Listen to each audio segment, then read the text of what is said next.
7. protest protiv nasilja u Beogradu.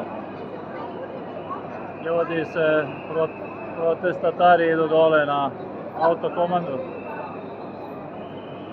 Završeni su govori.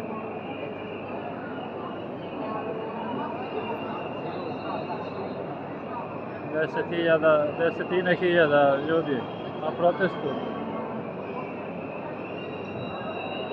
Ovde kod Londona se spuštaju na dole, Kneza Miloša.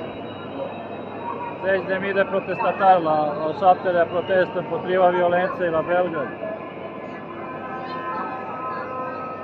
Romja Nure Nunca, la cerința de lor, că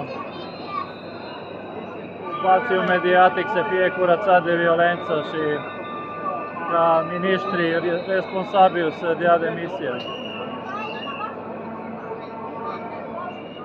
O colonă foarte mare aici.